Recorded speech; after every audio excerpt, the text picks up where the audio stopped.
You are riding so fast, your teeth hurt. And not metaphorically, literally.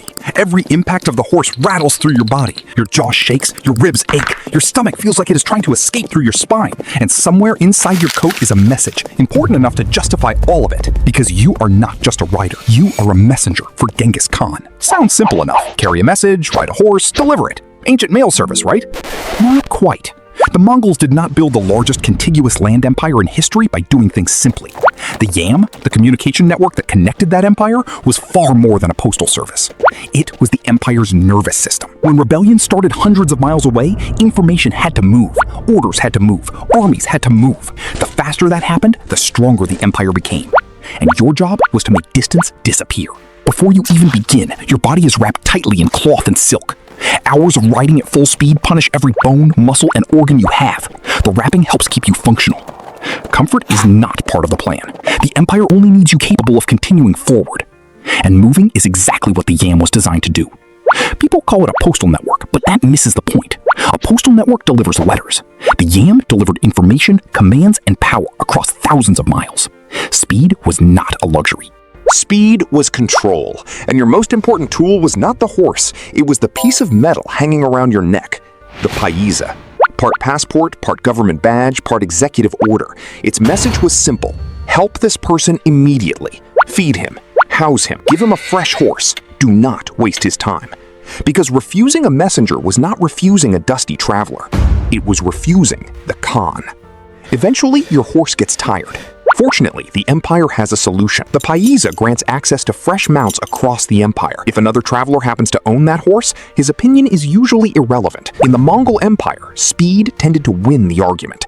Of course, fresh horses, food, and supplies do not appear by magic. So the Mongols built relay stations across their empire. These stations were stocked with horses, equipment, food, guides, and staff, whose only purpose was to keep official travelers moving. When a messenger arrived, clerks checked credentials, recorded arrivals, and tracked departures. Because speed was measured, delays were measured, and responsibility was measured. The Mongols were not fast because they had good horses. Lots of people had horses. The Mongols were fast because they organized, monitored, and enforced speed. That is a very different thing. Day after day, the rhythm never changed.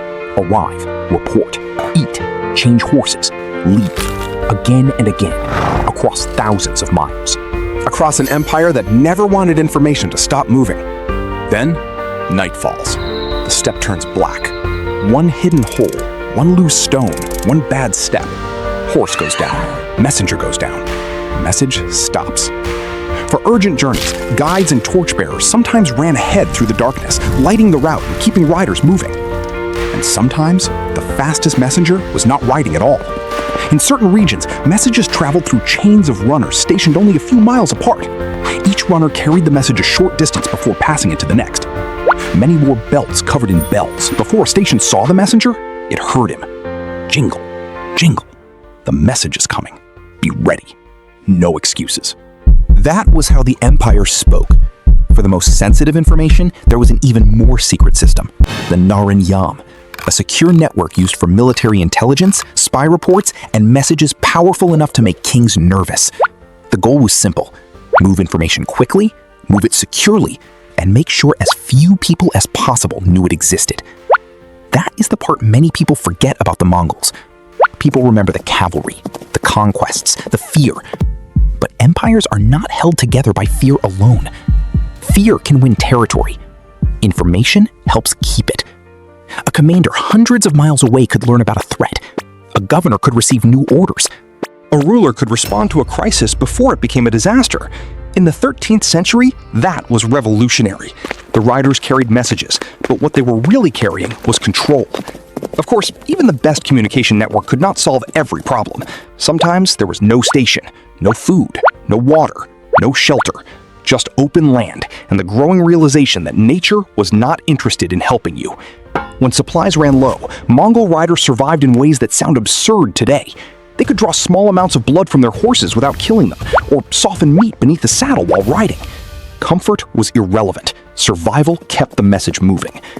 Eventually, after countless miles and endless horse changes, you arrive. The commander's camp appears on the horizon. Guards see the paiza and step aside.